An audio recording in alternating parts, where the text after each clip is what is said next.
কোনোদিন একটা সুতো আপনাকে বাসার থেকে হারায় নেই। আজকে আজকে আমি বাধ্য হয়ে চুরি করছি সাহেব। আমার আপনি মাফ করে দিয়ে, আমার মাফ করে দিয়ে। চাচা, চাচা রিল্যাক্স, আপনি এভাবে কান্না করবেন না। ওর পক্ষ থেকে আমি আপনার কাছে হাত জোড় করে ক্ষমা চাচ্ছি। ছি ছি ছি ছি, আমি ভাবতেও পারতাছি না, মানে একটা মানুষের মন মানসিকতা কতটা নিচে চলে গেলে সেই মানুষ এরকম নিকৃষ্ট কাজ করতে পারে। এই যে মানুষটাকে দেখতেছো, আমাদের বাড়ির কাজের লোক রহিম চাচা, এই মানুষটা গায়ে গতরে খেটে তারপরে কিছু টাকা মাইনে পায়, যে টাকা দিয়ে তার পুরো সংসারটা চলে।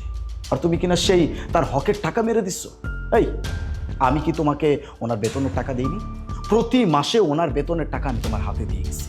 এই সংসারের জন্য যা কিছু লাগে যাবতীয় খরচ আমি তোমার হাতে দিয়ে দিই, যেন তুমি সংসারটা খুব সুন্দরভাবে চালাইতে পারো।